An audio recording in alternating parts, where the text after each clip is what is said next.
Hello students, welcome back to my class. In today's class we are going to continue the grammar section, especially question tag. So ಆತ್ಮೀಯ ವಿದ್ಯಾರ್ಥಿಗಳೇ, ತಮ್ಮೆಲ್ಲರಿಗೂ ಇವತ್ತಿನ ತರಗತಿಗೆ ಸ್ವಾಗತ ಬಯಸ್ತಾ ಇವತ್ತಿನ ತರಗತಿಯಲ್ಲಿ ನಾವು ಕ್ವಶನ್ ಟ್ಯಾಗನ್ನು ಕಲಿತಾ ಇದ್ದೀವಿ.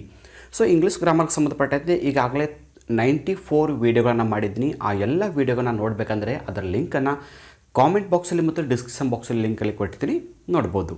ಸೊ ಇವತ್ತು ನಾವು ಕಂಟಿನ್ಯೂ ಮಾಡ್ತಾರೋ ಟಾಪಿಕ್ ಯಾವುದಂದರೆ question tag part 1. So question ಟ್ಯಾಗನ್ನು ಒಂದು ವೀಡಿಯೋಲಿ ಮುಗಿಸ್ತಕ್ಕಂಥ ಒಂದು ಸಿಲೆಬಸ್ ಅಲ್ಲ. ಕ್ವಶನ್ ಟ್ಯಾಗ್ ಬಗ್ಗೆ ನಾವು ಡೀಪಾಗಿ ಅರ್ಥ ಮಾಡ್ಕೋಬೇಕಾಗುತ್ತೆ. ಸೊ ಕ್ವಶನ್ ಟ್ಯಾಗಿಗೆ ಸಂಬಂಧಪಟ್ಟಂತೆ ನಾನು ಅಷ್ಟು 3 ವೀಡಿಯೋಗಳನ್ನ ಮಾಡ್ತಾಯಿದ್ದೀನಿ, ಪಾರ್ಟ್ 1, ಪಾರ್ಟ್ 2 ಮತ್ತು ಪಾರ್ಟ್ 3ಯಲ್ಲಿ. ಸೊ ಪಾರ್ಟ್ 1ಅಲ್ಲಿ ನಾನು ಕ್ವಶನ್ ಟ್ಯಾಗ್ ಅಂದರೆ ಏನು, ಅಲ್ಲಿರ್ತಕ್ಕಂಥ ರೂಲ್ಸ್ ಆ್ಯಂಡ್ ರೆಗ್ಯುಲೇಷನ್ಸ್ ಏನು, ಯಾವ ಥರ ಸಾಲ್ವ್ ಮಾಡಬೇಕು ಅಂತ ಒಂದು ನಿಮಗೆ ಬೇಸಿಕ್ ನಾಲೆಜನ್ನು ಹೇಳ್ಕೊಡ್ತೀನಿ. ಇದು ಪಾರ್ಟ್ 1. ಸೊ ಪಾರ್ಟ್ 2ಅಲ್ಲಿ ಸಿಂಪಲ್ ಪ್ರೆಸೆಂಟ್ ಮತ್ತು ಸಿಂಪಲ್ ಪಾಸ್ಟ್ ಟೆನ್ಸ್ ಇದ್ದಾಗ ಕ್ವಶನ್ ಟ್ಯಾಗನ್ನು ಹ್ಯಾಗ್ ಮಾಡಬೇಕು. ಯಾಕಂದರೆ ಸಾಕಷ್ಟು ಕಾಂಪಿಟೇಟಿವ್ ಎಕ್ಸಾಮ್ಗಳನ್ನು ನೋಡಿದಾಗ ಅಥವಾ ನಿಮ್ಮ SSLC PUC ಎಕ್ಸಾಮ್ಗಳನ್ನು ನೋಡಿದಾಗ ಈ ಥರ ಯಾವುದೇ ಒಂದು ಎಕ್ಸಾಮ್ಗಳನ್ನು ನೋಡಿದಾಗ ಹೆಚ್ಚಾಗಿ ಸಿಂಪಲ್ ಪಾಸ್ಟ್ ಮತ್ತು ಸಿಂಪಲ್ ಪ್ರೆಸೆಂಟ್ ಟೆನ್ಸ್ಗಳಿಂದ ನಮಗೆ ಕ್ವಶನ್ ಟ್ಯಾಗನ್ನು ಕೇಳ್ತಾರೆ. ಸೊ ಅದ್ರ ಬಗ್ಗೆ ಒಂದು ಸ್ಪೆಷಲ್ ವೀಡಿಯೋನ ಮಾಡ್ತೀನಿ ಪಾರ್ಟ್ 2ಅಲ್ಲಿ. ಮತ್ತು ಪಾರ್ಟ್ 3ಯಲ್ಲಿ ಏನು ಮಾಡ್ತೀನಿ ಅಂದರೆ ಎಕ್ಸೆಪ್ಷನಲ್ ಕೇಸ್ ಸಂಬಂಧಪಟ್ಟಂತೆ, ಅಂದರೆ ಸ್ಪೆಷಲ್ಲಾಗಿ ಕೆಲವೊಂದು ಕ್ವಶನ್ ಟ್ಯಾಗ್ಗಳು ರೂಲ್ಸನ್ನು ಬಿಟ್ಟು ಕೂಡ ಮಾಡಬೇಕಾಗತ್ತಂಥ ಒಂದು ಪಾಸಿಬಿಲಿಟಿ ಇರುತ್ತೆ. ಅದಕ್ಕೆ ನಾವು ಎಕ್ಸೆಪ್ಷನಲ್ ಅಂತ ಹೇಳ್ತೀವಿ. ಸೊ ಎಕ್ಸೆಪ್ಷನಲಲ್ಲಿ ನಿಮಗೆ ಯಾವ ಥರ ಪ್ರಶ್ನೆಗಳನ್ನು ಕೇಳ್ಬೋದು ಅಂತಕ್ಕಂಥ ಪಾರ್ಟ್ 3ಯಲ್ಲಿ ಮಾಡ್ತೀನಿ. ಸೊ ಈ ವಿಡಿಯೋವನ್ನು 3 ದಿವಸ ಕಂಟಿನ್ಯೂ ಆಗಿ ಅಪ್ಲೋಡ್ ಮಾಡ್ತಾ ಇರ್ತೀನಿ. ಸೊ ಪ್ರತಿಯೊಂದು ವಿಡಿಯೋವನ್ನು ತಪ್ಪದೆ ನೋಡಿ, ಅಂದಾಗ ಮಾತ್ರ ನಿಮಗೆ ಕ್ವಶನ್ ಟ್ಯಾಗ್ ಬಗ್ಗೆ ಸಂಪೂರ್ಣವಾಗಿ ಐಡಿಯಾ ಬರುತ್ತೆ. ಜೊತೆಗೆ ಈ ಒಂದು ಸೆಕ್ಷನ್ ಸಂಬಂಧಪಟ್ಟಂತೆ ಎಕ್ಸಾಮ್ಗಳಲ್ಲಿ ಯಾವುದೇ ಪ್ರಶ್ನೆ ಕೊಟ್ಟರೂ ಕೂಡ you can solve easily, right? So part 1ಅಲ್ಲಿ ಇವತ್ತು ನಾನು ಏನು ಮಾಡ್ತೀನಿ, ಬೇಸಿಕ್ಕಾಗಿ what is question tag, question tag ಅಂದರೆ ಏನು ಅಂತಕ್ಕಂಥದ್ದು ಮೊದಲು ನಾವು ಕಲ್ತ್ಕೊಳ್ಳೋಣ. ಯಾಕಂದರೆ ನೇರವಾಗಿ ನಾವು ಕ್ವಶನ್ ಟ್ಯಾಗ್ ಹೀಗೆ ಬಿಡಿಸ್ಬೇಕು ಹಾಗೆ ಬಿಡಿಸ್ಬೇಕು ಅನ್ನೋದಕ್ಕಿಂತ ಅದರ ಅರ್ಥ ಗೊತ್ತಿದ್ದರೆ we can easily solve this type of questions. So first we have to know about what is question tag. Question tag ಅಂದರೆ ಏನು? Question tags are short questions at the end of the statements. ಅಂದರೆ ಹೇಳಿಕೆಯ ವಾಕ್ಯದ ಕೊನೆಗೆ ನಾವು ಬರ್ತಕ್ಕಂಥ ಒಂದು short ಕ್ವೆಶನ್ಸನ್ನು ನಾವು ಕ್ವೆಶನ್ ಟ್ಯಾಗ್ ಅಂತ ಕರಿತೀವಿ. ನೋಡಿ, question tags are short questions, ಸಣ್ಣ ಪ್ರಶ್ನೆಗಳು, at the end of the statement, ಕೊಟ್ಟಂಥ ಹೇಳಿಕೆಯ ಕೊನೆಗೆ ಚಿಕ್ಕ ಪ್ರಶ್ನೆಯನ್ನು ರಚನೆ ಮಾಡ್ತೀವಲ್ಲ ಅದನ್ನು ಕ್ವೆಶನ್ ಟ್ಯಾಗ್ ಅಂತ ಹೇಳ್ತಾರೆ. ಸೊ ನೋಡಿ ಒಂದು example, Shyam is watching movie. Shyam is watching movie ಅಂದ್ರೇನು? ಶ್ಯಾಮನು ಚಲನಚಿತ್ರವನ್ನು ನೋಡ್ತಾ ಇದ್ದಾನೆ. ಹೌದಾ? ಈ ಕೊಟ್ಟಂಥ ಸ್ಟೇಟ್ಮೆಂಟ್ ಏನಿದೆ ಪ್ರೆಸೆಂಟ್ ಕಂಟಿನ್ಯೂಸ್ ಟೆನ್ಸಲ್ಲಿದೆ. ಸೊ ಇದಕ್ಕೆ ನಾವು ಸ್ಟೇಟ್ಮೆಂಟ್ ಅಂತ ಹೇಳ್ತೀವಿ. ಈ ಸ್ಟೇಟ್ಮೆಂಟ್ನ ಕೊನೆಗೆ ಒಂದು ಕ್ವಶನ್ ಟ್ಯಾಗ್ ಇದೆ ನೋಡಿ, ಇಸಂಟ್ ಹಿ ಅಂತ. ಹೌದಾ? ಈ ಇಸಂಟ್ ಹಿ ಅನ್ನೋದು ಏನಿದೆ, ದಿಸ್ ಈಸ್ ಶಾರ್ಟ್ ಕ್ವಶನ್. ಅಂದರೆ ಒಂದು ಸ್ಟೇಟ್ಮೆಂಟ್ನ ಕೊನೆಗೆ ನಮಗೆ ಡೆಫಿನೇಷನ್ ಏನು ಹೇಳ್ತಿದೆ, question tags are short questions. ಇಲ್ಲಿದೆ ನೋಡಿ, ಶಾರ್ಟ್ ಕ್ವೆಶನ್ಸ್. ಇಸಂಟ್ ಹಿ ಅಂತ ಒಂದು ಪ್ರಶ್ನಾರ್ಥಕ ಚಿಹ್ನೆ ಇದೆ, there is an interrogation mark. So this short question is called as question tag. ಅದು ಎಲ್ಲಿರುತ್ತೆ? At the end of the statement, ವಾಕ್ಯದ ಕೊನೆಗಿರುತ್ತೆ. ನೋಡಿ, ವಾಕ್ಯದ ಕೊನೆಗಿದೆ ನೋಡಿ, ಶ್ಯಾಮ್ ಈಸ್ ವಾಚಿಂಗ್ ಮೂವಿ ಆದ ನಂತರ ಶಾರ್ಟ್ ಕ್ವೆಶನ್ ಫಾರ್ಮ್ ಬಂದಿದೆ, ಕ್ವೆಶನ್ ಟ್ಯಾಗ್ ಬಂದಿದೆ. ಆ ಶಾರ್ಟ್ ಕ್ವೆಶನನ್ನೇ ನಾವು ಕ್ವೆಶನ್ ಟ್ಯಾಗ್ ಅಂತ ಕರಿತೀವಿ. ಹೌದಾ? ಇದು ಡೆಫಿನಿಷನ್ ಸಂಬಂಧಪಟ್ಟಂತೆ ನಾವು ನೋಡ್ಕೊಂಡಿವಿ. Next, confirm that something is true or not ಅಂತ. ಅಂದರೆ ಈಗ ಕ್ವೆಶನ್ ಟ್ಯಾಗನ್ನು ನಾವು ಯಾಕೆ ಯೂಸ್ ಮಾಡ್ತೀವಿ, ಯಾಕೆ ಇದರ ನೆಸಸರಿ ಇದೆ, ಕ್ವೆಶನ್ ಟ್ಯಾಗನ್ನು ಮಾಡೇಬೇಕಾ ಅಂತ. ಹೌದಾ? ಏನಿದೆ, they are mainly use to. Question ಟ್ಯಾಗನ್ನು ನಾವು ಯಾವ ಒಂದು ಕಾರಣಕ್ಕಾಗಿ ಯೂಸ್ ಮಾಡ್ತೀವಿ ಅಂದರೆ, first reason, confirm that something is true or not. ಅಂದರೆ ಯಾವುದಾದ್ರೂ ಒಂದು ಸ್ಟೇಟ್ಮೆಂಟಲ್ಲಿ ಸರಿ ಇದೆನಾ ಅಥವಾ ತಪ್ಪು ಇದೆನಾ ಅಂತ ನಾವು ಕನ್ಫರ್ಮ್ ಮಾಡೋ ಸಲುವಾಗಿ ಕ್ವೆಶನ್ ಟ್ಯಾಗನ್ನು ಬಳಸ್ತೀವಿ. ಫಾರ್ ಎಕ್ಸಾಂಪಲ್, ನಾನು ಓದ್ತಾ ಇದ್ದೇನೆ ಅಂತಕ್ಕಂಥದ್ದು ಸರಿನಾ ತಪ್ಪ? ನಾನು ಒಂದು ವೇಳೆ ಓದುತ್ತಾ ಇದ್ದರೆ ದಟ್ ಈಸ್ ಟ್ರೂ. ನಾನು ಒಂದು ವೇಳೆ ಓದ್ತಾ ಇಲ್ಲ, ದಟ್ ಈಸ್ ನಾಟ್ ಟ್ರೂ. ಹೌದಾ? ಅಂದರೆ ನಾನು ಓದ್ತಾ ಇದ್ನೋ ಇಲ್ವೋ ಅಂತಕ್ಕಂಥ ಒಂದು ಕನ್ಫರ್ಮನ್ನು ಮಾಡೋ ಸಲುವಾಗಿ ನಾವು ಏನು ಯೂಸ್ ಮಾಡ್ತೀವಲ್ಲ, that is question tag. Yes. Next, ಮತ್ತು ಯಾವ ಸಂದರ್ಭದಲ್ಲಿ ನಾವು ಕ್ವೆಶನ್ ಟ್ಯಾಗನ್ನು ಬಳಸ್ತೀವಿ ಅಂದರೆ, to encourage a reply from the person. ವ್ಯಕ್ತಿಯಿಂದ ಒಂದು ಕನ್ಫರ್ಮೇಷನನ್ನು ಪಡೆಯುವ ಸಲುವಾಗಿ. ಅಂದರೆ ಈಗ ಯಾರೋ ಹೇಳ್ತಾರೆ, ಒಬ್ಬ ರಾಜು ಅಂತಕ್ಕಂಥ ಹುಡುಗ ಹೇಳ್ತಾನೆ, ನಾನು ಹೋಗ್ತೇನೆ ಅಂತ ಅಂತಾನೆ. ಸೊ ಅವಾಗ ನಾನು ಕನ್ಫರ್ಮ್ ಮಾಡ್ಕೋತೀನಿ, ನೀನು ಹೋಗ್ತೀಯಾ ಅಂತ ನಾನು ಕೇಳ್ತೇನಲ್ಲ, ದ್ಯಾಟ್ ಈಸ್ ಕನ್ಫರ್ಮೇಷನ್. ಅಂದರೆ ಒಂದು ಕನ್ಫರ್ಮೇಷನ್ ಸಲುವಾಗಿ ನಾವು ಕ್ವೆಶ್ಚನ್ ಟ್ಯಾಗನ್ನು ಬಳಸ್ತೀವಿ. ಇನ್ನೊಂದು ಸರಿನಾ ತಪ್ಪ ಅಂತಕ್ಕಂಥ ಒಂದು ಕನ್ಫರ್ಮನ್ನು ಮಾಡ್ಕೋ ಸಲುವಾಗಿ ಕೂಡ ನಾವು ಕ್ವೆಶ್ಚನ್ ಟ್ಯಾಗನ್ನು ಬಳಸ್ತೀವಿ. ಈ ಎರಡೂ ಸಂದರ್ಭಗಳಲ್ಲಿ ನಾವು ಕ್ವೆಶ್ಚನ್ ಟ್ಯಾಗನ್ನು ಯೂಸ್ ಮಾಡ್ತೀವಿ. ಗೊತ್ತಾಯ್ತು ನಮಗೀಗ ಮೇನ್ಲಿ ಯೂಸ್ ಯಾವ ಒಂದು ಉದ್ದೇಶಕ್ಕಾಗಿ ನಾವು ಕ್ವೆಶ್ಚನ್ ಟ್ಯಾಗನ್ನು ಬಳಸ್ತೀವಿ ಅಂತ. ಸೊ ಈ ಕ್ವೆಶ್ಚನ್ ಟ್ಯಾಗನ್ನು ಮಾಡಬೇಕು ಅಂದರೆ ನಾವು ಏನು ಬೇಕು ನಮಗೆ, ಅದು ಕೂಡ ತುಂಬ ಮುಖ್ಯ ಇದೆ, ಹೌದಾ.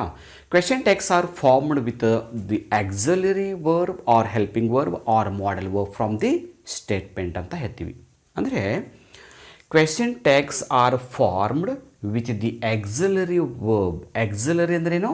Auxiliary is nothing but helping verb, ಸಹಾಯಕ ಕ್ರಿಯಾಪದಗಳನ್ನು ಬಳಸ್ತೀವಿ. ಅಥವಾ modal verb from the statement.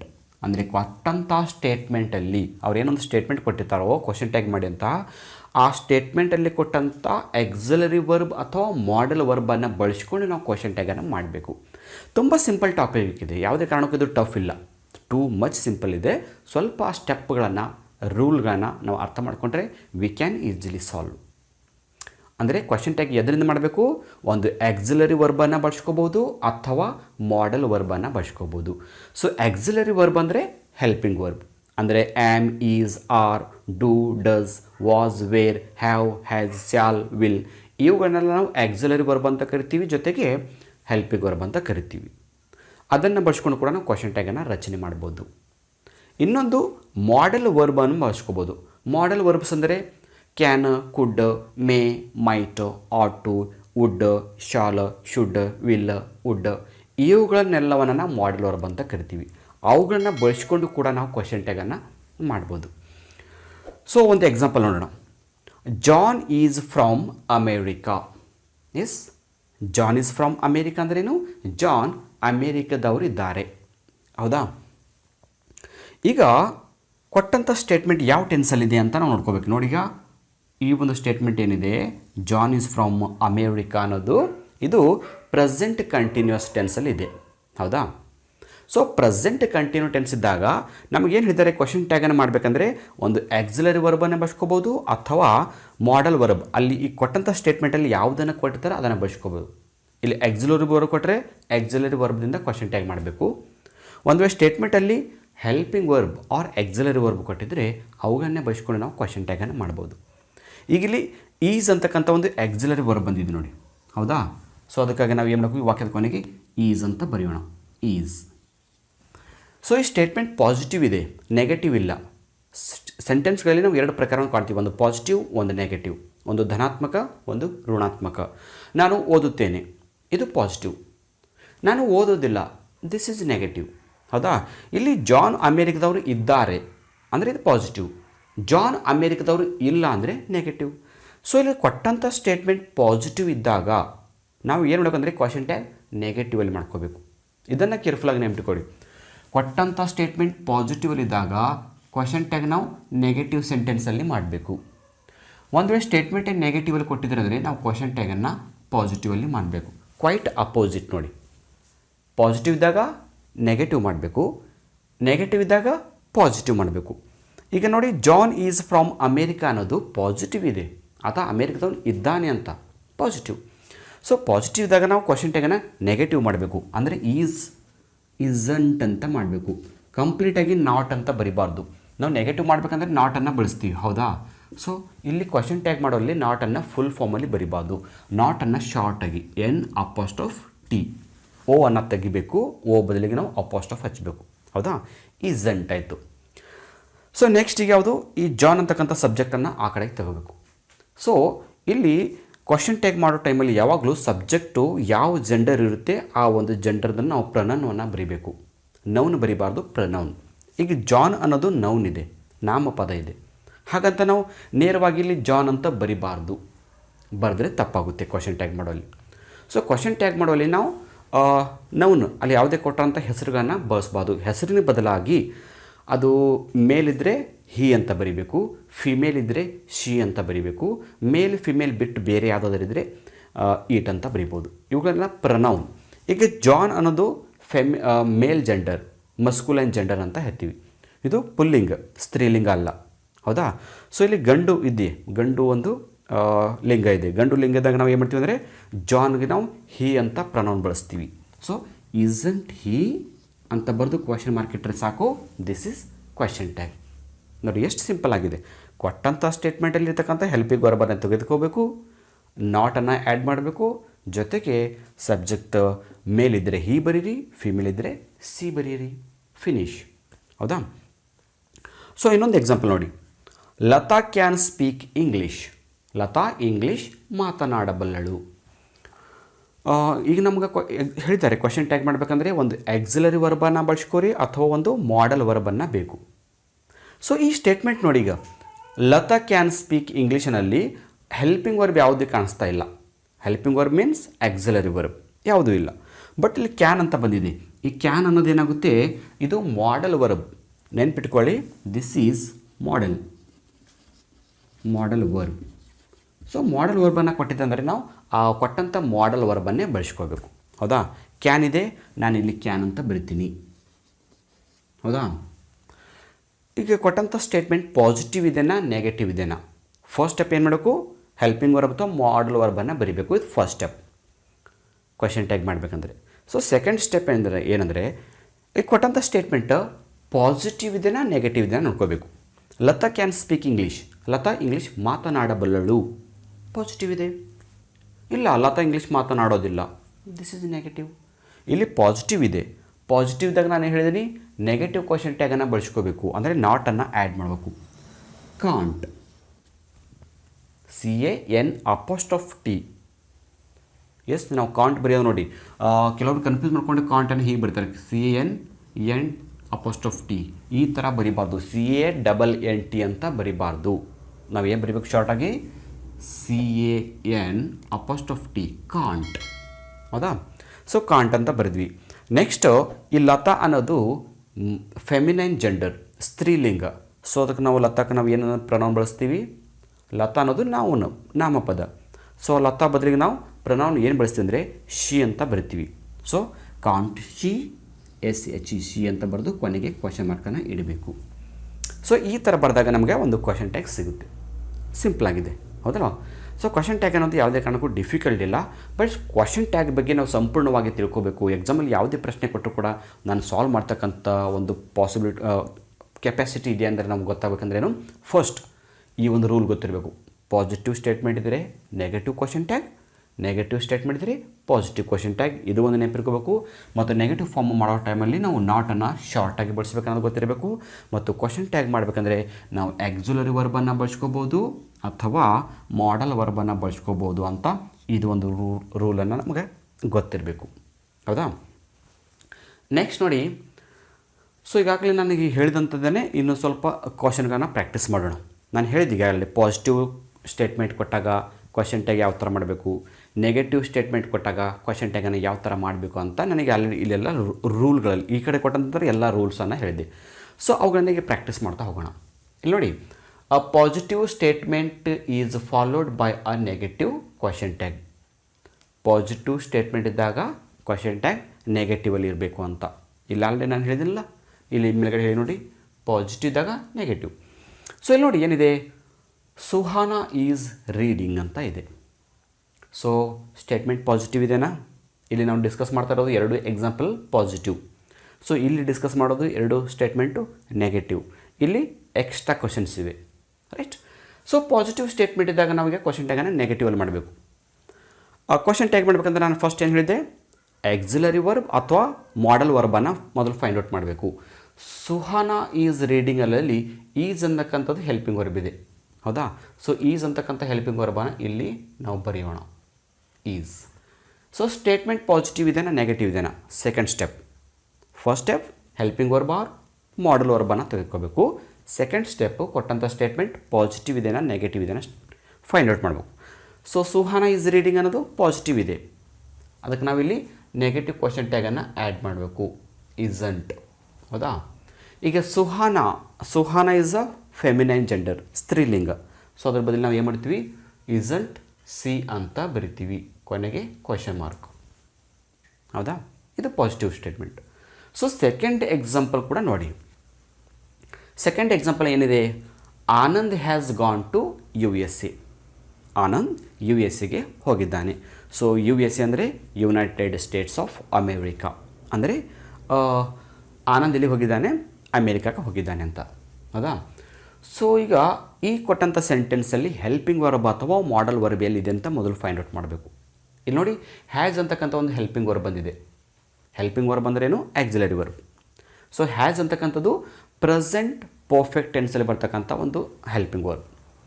ನಾವೀಗ ಏನು ಮಾಡಬೇಕು, ಇಲ್ಲಿ ಹ್ಯಾಸನ್ನು ಬರಿಬೇಕು. ಹೌದಾ, ಫಸ್ಟ್ ಹೆಲ್ಪಿಂಗ್ ವರ್ಬನ್ನು ತೆಗೆದುಕೊಂಡಿವಿ. ಸೊ ಕೊಟ್ಟಂಥ ಸ್ಟೇಟ್ಮೆಂಟ್ ಪಾಸಿಟಿವ್ ಇದೆ. ಆನಂದ್ ಅಮೇರಿಕಕ್ಕೆ ಹೋಗಿದ್ದಾನೆ. ಹೋಗಿದ್ದಾನೆ ಅಂದರೆ ಪಾಸಿಟಿವ್. ಪಾಸಿಟಿವ್ ಇದ್ದಾಗ ನಾವಿಲ್ಲಿ ನಾಟನ್ನು ಬರಿಬೇಕು. ನಾಟನ್ನು ಶಾರ್ಟ್ ಫಾರ್ಮಲ್ಲಿ ಬರೀಬೇಕು, ಹ್ಯಾಸಂಟ್. ಹೌದಾ. ನೆಕ್ಸ್ಟ್ ಈಗ ಮಾಡಬೇಕು, Anand has gone to U S A. ಹೌದಾ, ಹೆಲ್ಪಿಂಗ್ ವರ್ಬ್ ಆಯಿತು, ನೆಗೆಟಿವ್ ಫಾರ್ಮ್ ಆಯಿತು, ಕೊನೆಗೆ ಈ ಸಬ್ಜೆಕ್ಟ್ ಮೇಲಿದೆನಾ ಫಿಮೇಲ್ ಇದೆನಾ ನೋಡಿ. ಆನಂದ್ ಅನ್ನೋದು ಮೇಲಿದೆ. ಸೊ ನಾವೇನು ಬರ್ತೀವಿ, ಹೀಯನ್ನು ಬರೆಯೋಣ. ಹೀ ಬರೆದು ಕ್ವಶನ್ ಮಾರ್ಕ್, ಹ್ಯಾಸಂಟ್ ಹೀ. ಸರಿನಾ. ಈಗ ನಾವು ಪಾಸಿಟಿವ್ ಇದ್ದಾಗ ಕ್ವಶನ್ ಟ್ಯಾಗನ್ನು ನೆಗೆಟಿವ್ ಮಾಡ್ಕೋಬೇಕು ಅಂತ ಕಲ್ತ್ಕೊಂಡ್ವಿ. ಈಗ ಏನು ಹೇಳ್ತಾ ಇದ್ದೀನಿ ನೆಕ್ಸ್ಟ್ ಸ್ಟೇಟ್ಮೆಂಟ್ ಅಂದರೆ, a negative statement is followed by a positive question tag. ಕೊಟ್ಟಂಥ ಸ್ಟೇಟ್ಮೆಂಟ್ ನೆಗೆಟಿವ್ ಇದ್ದರೆ ಕ್ವಶನ್ ಟ್ಯಾಗನ್ನು ಪಾಸಿಟಿವ್ ಮಾಡಬೇಕು ಅಂತ. ಸಿಂಪಲ್ ನೋಡಿ. Example, they are not eating. ಅವರು ತಿಂತಾ ಇಲ್ಲ, ಉಣ್ತಾ ಇಲ್ಲ. Yes, they are not eating. Not, ಅವರು ತಿಂತಾ ಇಲ್ಲ ಅನ್ನೋದು ನೆಗೆಟಿವ್ ಸ್ಟೇಟ್ಮೆಂಟ್. ಕೊಟ್ಟಂಥ ಸ್ಟೇಟ್ಮೆಂಟ್ ನೆಗೆಟಿವ್ ಇದೆ. ಹೌದಾ. ಸೊ ಈಗ ನಾವು ಕ್ವಶನ್ ಟ್ಯಾಗನ್ನು ಬರೀಬೇಕು, they are not eating. So question tag ಮಾಡಬೇಕಂದ್ರೆ ಫಸ್ಟ್ ಸ್ಟೆಪ್ ಏನು ಹೇಳಿದೆ, ಹೆಲ್ಪಿಂಗ್ ವರ್ಬ್ ಆರ್ ಆಕ್ಸಿಲರಿ ವರ್ಬನ್ನು ಕಂಡುಹಿಡಿಬೇಕು. ಸೊ ಇಲ್ಲಿ ಯಾವುದಿದೆ, ಆರ್ ಅಂತಕ್ಕಂಥ ಒಂದು ಹೆಲ್ಪಿಂಗ್ ವರ್ಬ್ ಇದೆ. ಇದು ಪ್ರೆಸೆಂಟ್ ಕಂಟಿನ್ಯೂ ಟೆನ್ಸಲ್ಲಿ ಬರ್ತಕ್ಕಂಥ ಸಹಾಯಕ ಕ್ರಿಯಾಪದ. ಸೊ ನಾವು ಇಲ್ಲಿ ಏನು ಬರಬೇಕು, ಈಗ ಆರನ್ನು ಬರೆಯೋಣ. ಆರ್. ಈಗಾಗಲೇ ಈ ಸೆಂಟೆನ್ಸ್ ನೆಗೆಟಿವ್ ಇದ್ದ ಸಲುವಾಗಿ ನಾವಿಲ್ಲಿ ನಾಟನ್ನು ಬರಿಬಾರ್ದು, ಬಿಟ್ಬಿಡೋಣ. ಎರಡನೇ ಸ್ಟೆಪ್ ಮುಗೀತು. ನೆಕ್ಸ್ಟ್ ಏನು ಮಾಡೋಕ್ಕೂ, ನೆಕ್ಸ್ಟ್ ಈ ಸಬ್ಜೆಕ್ಟನ್ನು ಆ ಕಡೆ ತೆಗೆದುಕೊಂಡು ಹೋಗಬೇಕು. ಈಗಾಗಲೇ ಸಬ್ಜೆಕ್ಟು ಪ್ರೊನೌನ್ನಲ್ಲೇ ಇದೆ, ದೇ ಅಂತಿದೆ, ಯಾವುದೇ ಪರ್ಟಿಕ್ಯುಲರ್ ಹೆಸರು ಕೊಟ್ಟಿಲ್ಲ. ಸೊ ದೇ ಇದ್ದಾಗ ದೇನೇ ತೆಗೆದುಕೋಬೇಕು. Are they finish. ಎಸ್. ಇನ್ನೊಂದು ನೋಡಿ, we should not cheat. Cheat ಅಂದ್ರೇನು, ವಂಚಿಸೋದು, ಮೋಸ ಮಾಡೋದು. ವಿ ಶುಡ್ ನಾಟ್ ಚೀಟ್, ನಾವು ಮೋಸ ಮಾಡಲೇಬಾರ್ದು. ಶುಡ್ ನಾಟ್ ಅಂತಿದೆ. ಈಗ ನಮಗೆ ಏನು ಬೇಕಂದರೆ ಸ್ಟೇಟ್ಮೆಂಟನ್ನು ನೋಡ್ಕೋಬೇಕು. ಎಸ್, ಸ್ಟೇಟ್ಮೆಂಟಲ್ಲಿ ಹೆಲ್ಪಿಂಗ್ ವರ್ಬು ಅಥವಾ ಮಾಡಲ್ ವರ್ಬ್ ಯಾವುದಿದೆ ನೋಡಬೇಕು. ಇಲ್ಲಿ ನೋಡಿ, ಶುಡ್ ಅಂತಕ್ಕಂಥದ್ದು ಏನಿದೆ, ಮಾಡಲ್ ವರ್ಬ್ ಇದೆ. ಹೌದಾ, ಇದು ಮಾಡಲ್ ಇದೆ. ಸೊ ಮಾಡಲ್ ಇದ್ದಾಗ ನಾವು ಮಾಡಲನ್ನು ಅದರ ಮುಂದುಗಡೆ ಬರ್ಕೋಬೇಕು. SHOULD, should. ನೆಕ್ಸ್ಟ್ ಸ್ಟೇಟ್ಮೆಂಟಲ್ಲಿ ಈಗಾಗಲೇ ನೆಗೆಟಿವ್ ಫಾರ್ಮಲ್ಲಿದೆ, ನಾಟ್ ಅಂತ ಬಂದಿದೆ. ಸೊ ನಾಟ್ ಬಂದಾಗ ನಾವಿಲ್ಲಿ ನಾಟನ್ನು ಬರಿಬಾರ್ದು. ಆ ನಂತರ ಸಬ್ಜೆಕ್ಟ್ ತೊಗೋಬೇಕು. ಸಬ್ಜೆಕ್ಟ್ ಯಾವುದಿದೆ, ವಿ ಇದೆ. ಸೊ ವಿನ ವಿ ಅಂತಲೇ ಬರಿಬೋದು. ಪ್ರೊನೌನ್ ಇದೆ ನೋಡಿ, I, we, you, he, she, it, they, ಈ ಎಲ್ಲ ಪ್ರೊನೌನ್ ಬಂದಾಗ ಆ್ಯಸ್ ಇಟ್ ಈಸ್ ಪ್ರೊನೌನೇ ತಗೋಬೇಕು. ಬಟ್ ಪರ್ಟಿಕ್ಯುಲರ್ ಯಾವುದಾದ್ರೂ ಹೆಸರು ಕೊಟ್ಟಿದ್ರು ಅಂದಾಗ ಮೇಲಿದ್ದರೆ ಹಿ, ಫಿಮೇಲ್ ಇದ್ದರೆ ಶಿ ಬರಿಬೇಕು. ವಿ ಅಂತಲೇ ಬರಿಬೇಕು. ಶುಡ್ ವಿ ಬರೆದು ಕ್ವಶನ್ ಮಾರ್ಕನ್ನು ಕೊಡಬೇಕು. ಫಿನಿಶ್. ಇಷ್ಟು ಸಿಂಪಲಾಗಿರುತ್ತೆ. ಹೌದಾ. ಈಗ ಎಕ್ಸ್ಟ್ರಾ 3 ಕ್ವಶನ್ಸನ್ನು ಕೊಟ್ಟಿದ್ದೀನಿ ಫಾರ್ ಪ್ರಾಕ್ಟೀಸ್. ಸೊ ನೀವೇನು ಮಾಡಬೇಕು, ಇವುಗಳನ್ನು ಆ್ಯಸ್ ಎ ಹೋಮ್ವರ್ಕ್ ಅಂತ ಕನ್ಸಿಡರ್ ಮಾಡೋಣ. ನಾನು 3 ಎಕ್ಸಾಂಪಲನ್ನು ಕೊಟ್ಟಿದ್ದೀನಿ ನಿಮಗೆ ಹೋಮ್ವರ್ಕ್ ಮಾಡೋ ಸಲುವಾಗಿ. ಅಂದರೆ ಇವತ್ತಿನೊಂದು ಕ್ಲಾಸ್ ನಿಮಗೆ ಅರ್ಥ ಆಗಿದೆನೋ ಇಲ್ಲ ಅಂತ ಕಂಡುಹಿಡಿಬೇಕಲ್ವಾ. ನಿಮಗೆ ಅರ್ಥ ಆಗಿತ್ತು ಅಂದರೆ ಓಕೆ, ನಾವು ಎರಡನೇ ಪಾರ್ಟ್ 2 ಕಲಿಯೋಣ. ಇಲ್ಲ ನಿಮಗೆ ಅರ್ಥ ಆಗಿರಲಿಲ್ಲ ಅಂದರೆ ಮತ್ತೆ ಈ ಒಂದು ಕ್ಲಾಸನ್ನು ಇನ್ನೂ ಈಸಿಯಾಗಿ ಹೇಳ್ತಕ್ಕಂಥ ಒಂದು ಪ್ರಯತ್ನವನ್ನು ಮಾಡ್ತೀನಿ. ಸೊ ಅದಕ್ಕಾಗಿ ಈ 3 ಕ್ವಶನ್ಸ್ ಏನಿವೆ ನಿಮಗಾಗಿ ಹೋಮ್ವರ್ಕ್. ಒಂದನೇದು, Anant was a talented boy. ಎರಡನೇದು, quality of mercy is not strained. Third one, they were playing cricket. ಅವರು ಕ್ರಿಕೆಟ್ ಆಟವನ್ನು ಆಡ್ತಾ ಇದ್ದಾರೆ. ಸೊ ಈ 3 ಸ್ಟೇಟ್ಮೆಂಟ್ಗಳನ್ನು ನೀವು ಏನು ಮಾಡಬೇಕಂದ್ರೆ ಕ್ವಶನ್ ಟ್ಯಾಗನ್ನು ಬರೀರಿ. ಇದು ನಿಮಗೆ as a homework. Yes, so ಹೋಮ್ವರ್ಕನ್ನು ಮಾಡಿ ಕಾಮೆಂಟಲ್ಲಿ ಬರೀರಿ. ಕಾಮೆಂಟಲ್ಲಿ ಕಂಪ್ಲೀಟಾಗಿ ಬರೀರಿ. ಏನಂತ ಬರೀಬೇಕು? 1 ಅಂತ ಬರೆದು Ananth was A talented boy ಅಂತ ಬರೆದು ಮುಂದೆ ಕ್ವಶನ್ ಟ್ಯಾಗ್ ಬರೀರಿ. ಕೇವಲ ನೀವು ನೇರವಾಗಿ ಕ್ವಶನ್ ಟ್ಯಾಗ್ ಬರೆದ್ರೆ ನನಗೆ ಕಾಮೆಂಟ್ ಬಾಕ್ಸಲ್ಲಿ ಚೆಕ್ ಮಾಡಬೇಕಂದ್ರೆ ಸ್ವಲ್ಪ ಕನ್ಫ್ಯೂಸ್ ಆಗುತ್ತೆ. ಯಾಕಂದರೆ ನಾನು ಸಾಕಷ್ಟು ವೀಡಿಯೋಗಳನ್ನ ಮಾಡ್ತಾ ಇರ್ತೀನಿ. ನೀವು ಯಾವ ವೀಡಿಯೋ ಕಾಮೆಂಟ್ ಮಾಡಿದಿರಿ, ಯಾವ ಆನ್ಸರ್ ಕಾಮೆಂಟ್ ಮಾಡಿದಿರಿ ಅಂತ ನನಗೆ ಗೊತ್ತಾಗೋದಿಲ್ವಲ್ಲ. ಸೊ ಸ್ಟೇಟ್ಮೆಂಟ್ ಬರೆದು ಮುಂದ್ಗಡೆ ಕ್ವಶನ್ ಟ್ಯಾಗ್ ಬರೀರಿ. ಮತ್ತೆ 2 ನಂಬರ್ ಹಾಕಿ quality of mercy is not strained ಅಂತ ಬರೆದು ಮುಂದೆ ಕ್ವಶನ್ ಟ್ಯಾಗ್ ಹಾಕಿ. ಅದೇ ಥರ ಈ 3ಗಳನ್ನು ಅದೇ ಥರ ನೀವು ಸಾಲ್ವ್ ಮಾಡಿ with statement with question tag. 2 ಕೂಡ ಇರಬೇಕು. 2 ಕೂಡ ಬರೆದು ಕಾಮೆಂಟ್ ರೂಪದಲ್ಲಿ ಮೆಸೇಜನ್ನು ಸೆಂಡ್ ಮಾಡಿ ನಾನು ಚೆಕ್ ಮಾಡ್ತಾ ಇರ್ತೀನಿ. ಸೊ ನಾಳೆಯ ಕ್ಲಾಸಲ್ಲಿ ನಾವು ಏನು ಮಾಡೋಣ, ಪಾರ್ಟ್ 2 ಕಲಿಯೋಣ. ಸೊ ಪಾರ್ಟ್ 2 ನಾವು ಏನು ಕಲಿತೀವಿ ಅಂದರೆ ಸಿಂಪಲ್ ಪ್ರೆಸೆಂಟ್ ಟೆನ್ಸ್ ಇದ್ದಾಗ ಮತ್ತು ಸಿಂಪಲ್ ಪಾಸ್ಟ್ ಟೆನ್ಸ್ ಇದ್ದಾಗ ಕ್ವಶನ್ ಟ್ಯಾಗ್ ಮಾಡೋದು ತುಂಬ ಡಿಫಿಕಲ್ಟ್ ಇದೆ. ಮೇಲಾಗಿ ಎಕ್ಸಾಮ್ಗಳಲ್ಲಿ ಆ ಥರದ ಪ್ರಶ್ನೆಗಳನ್ನೇ ಜಾಸ್ತಿ ಕೇಳೋದು, ಸಿಂಪಲ್ ಪ್ರೆಸೆಂಟ್ ಮತ್ತು ಸಿಂಪಲ್ ಪಾಸ್ಟ್. ಸೊ ಅದು ಯಾವ ಥರ ಮಾಡಬೇಕು ಅಂತಕ್ಕಂಥದ್ದು ಪಾರ್ಟ್ 2 ಕಲಿಯೋಣ. ರೈಟ್. ಸೊ ಇವತ್ತಿನ ಕ್ಲಾಸಲ್ಲಿ ನಿಮ್ಗೆ ಏನಾದರೂ ಡೌಟ್ಸ್ ಇದ್ದರೆ ಕಾಮೆಂಟ್ ರೂಪದಲ್ಲಿ ನಿಮ್ಮ ಡೌಟ್ಸನ್ನು ಕೇಳಿ. ಈ ವಿಡಿಯೋ ಇಷ್ಟ ಆಗಿದ್ದರೆ ಒಂದು ಲೈಕ್ ಮಾಡಿ ಮತ್ತು ಈ ವಿಡಿಯೋನ ಆದಷ್ಟು ಎಲ್ಲ ಫ್ರೆಂಡ್ಸ್ ಜೊತೆ ಕೂಡ ಶೇರ್ ಮಾಡ್ಕೊಳ್ಳಿ. ಅವರಿಗೆ ಕೂಡ ಗ್ರಾಮರ್ ಕಲಿಕೆ ತುಂಬ ಹೆಲ್ಪ್ ಆಗುತ್ತೆ ಅಂತ ಹೇಳ್ತಾ ಇವತ್ತಿನ ಒಂದು ಕ್ಲಾಸನ್ನು ಮುಗಿಸ್ತಾ ಇದ್ದೀನಿ. So thank you all.